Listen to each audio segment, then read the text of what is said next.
launch into it.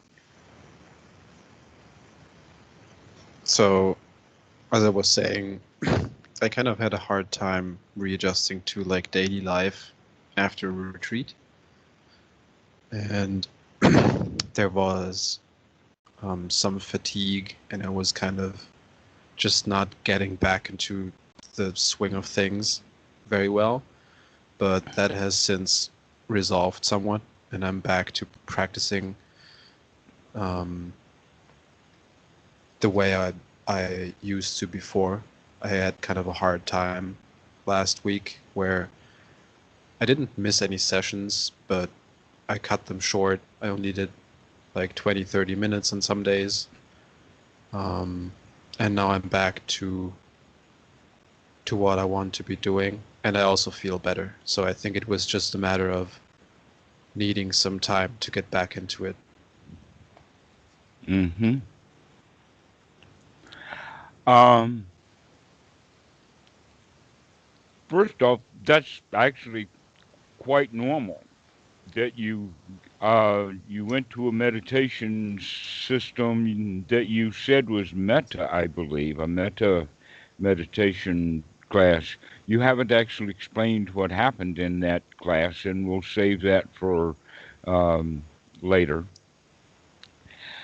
Uh, but it really wouldn't matter what kind of retreat that you were in. If you actually slow down and everything gets calm, that you're watching what you're doing, that you're watching what you're feeling, that you're uh, doing a whole lot of sitting and not much else. And then all of a sudden, you've got back to the normal world that you were in, that it took you 3, 4, 5 days to get out of your system when you went into retreat. And now you're surprised that it's hard to get retreat out of your system to get back to where you were. And I imagine that Yeah. that would take a few days, but not too much. Yeah. It's been about a week, and I feel like I'm back to normal now. So, but yeah, I mean, coming back, I guess what I learned from that is not to go pretty much straight back into work. Like, that is a definite lesson that for my next retreat, I want to have at least like 2, 3 days maybe where I can just kind of come out of it without having to work again. Uh-huh. Um, and this time I only had like 1.5 days, so basically just driving back and then one day and then back to work. And I don't Uh-huh. think that was the best idea. Uh-huh. One of the things that I just noticed was is that you use the word work at least 3 times, and that you changed the definitions as you went along. One was work in the sense of going to a place of business. The second one is work in the sense of working your way out of being a meditator into being a worker. And then back to the third was going back to the concept of it being a place to go to work. Now, one of the things that I would say about having a place to go to work and working yourself up to wanting to go to such a place, get used to that, because someday you're going to start asking your questions about what can my life be like so that I don't have to go Yeah. to work. I've been at that place for some time now. I'm there. I do remember even when I worked for IBM, my first real professional job as an engineer, about 21. I do remember then, and because we had a territory that was large, so that some of my customers were 30 miles apart from each other. Now, this wasn't out in the wilderness. This was South Carolina. What was wilderness was computers. And on these long drives, I remember musing, how much money do I have to get together in my pocket before I can say goodbye to all of this?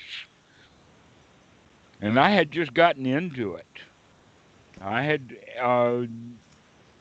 been asking really strange questions for a long time, practicing judo out of a book in South Carolina where it was really hard to find any books on judo or anything else.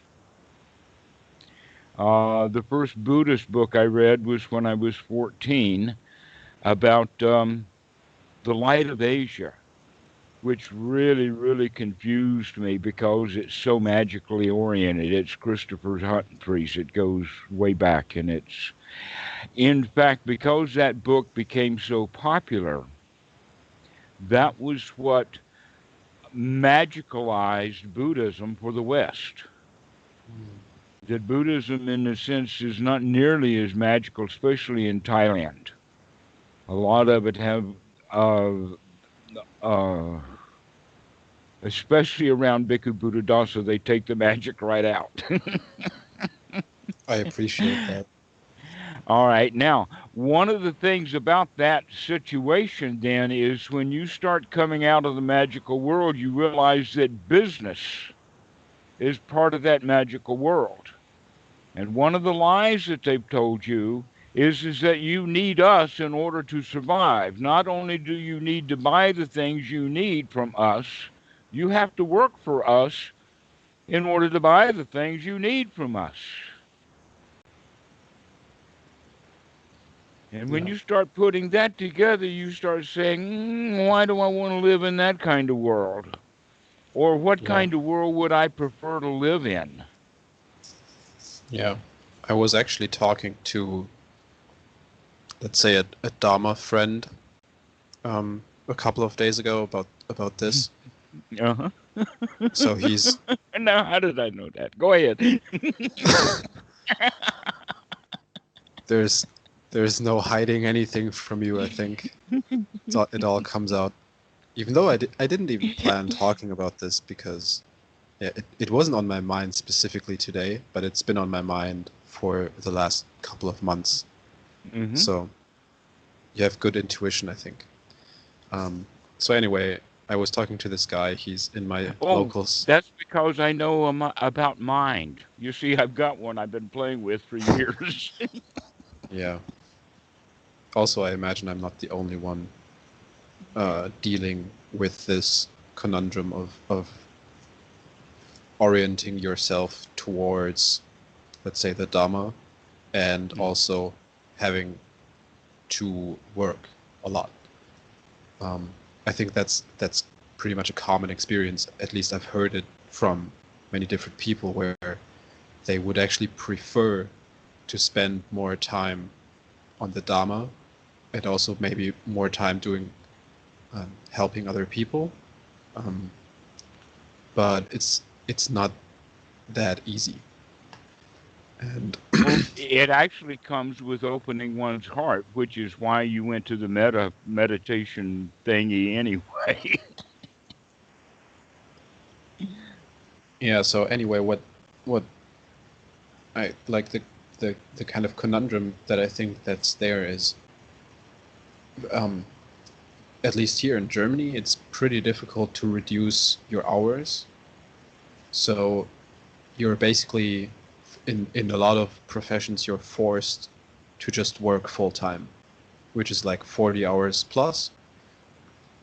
Um, and reducing your hours is pretty difficult. It's usually just like people who have kids who get to do that. And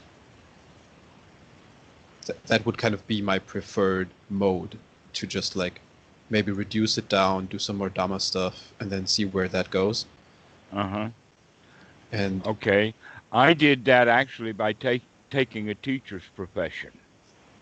That I took a great reduction in salary and started working at Detroit Institute of Technology as a computer science teacher, simply so I could take really large blocks of time. But what happened instead was is that I got also into the contracting world, and after that, I've rarely had a job. I've always taken contracts. And sometimes it goes years and years and years between contracts. And in fact, it's also an interesting story like that. Let me see if I can remember his name. I think it was his name was Walt or something, and the word Scott comes, but I'm not sure that his last name was Scott. Well, we'll just stay with Walter. Walter had been a Benedictine priest in his youth, and now he was management, but he was management almost in the sense of being a political appointee. Hmm. And he was the guy that interviewed me. And when he, they always want to know, well, where have you been and what have you been doing for the past number of years, 5 or more years? The answer was, I've been a monk in Thailand. And that really clicked with him because he knew what was going on and he wanted to hire me just like that. Because he knew that I would be the star of the show, and that's exactly what happened. In the sense of helping all of the other not students, all of the new employees as they were staffing up, how to understand the work that needed to be done through IDMS, because I'd already had that. So I'd had an old system in the background. But never mind, the point is that the other way of looking at it, you're looking at it in the sense of reducing hours in a steady state. And I'm looking at it from the sense of on again, off again, with the emphasis upon off again. Yeah. I guess that has come to mind. And there's definitely worthwhile things that I could do with that time. So I kind of have ideas of what I would like to be doing, but it's a pretty radical step that I think should not be taken lightly to make like Well, these big decisions. it really would be nicely if you could do it lightly, but in fact, you're doing it with great trepidation, and I'll do the best I can to push you along as you trepidate your way through this process. I And guess not I only guess that, but it is, let me get this in right now. This is a human condition. I know this from psychology, and that I can show you evidence in every religion. Every young man goes through this. What ladder am I going to climb? The ladder of the money or the ladder of my own choosing? And so many of them get stuck on the ladder of money and longing to go to the other one. The way to do it is to fix it up so that you can go live the life you want to live for as long as you can, and then go back and do the best you can at getting a job, getting some more money, and then coming back again.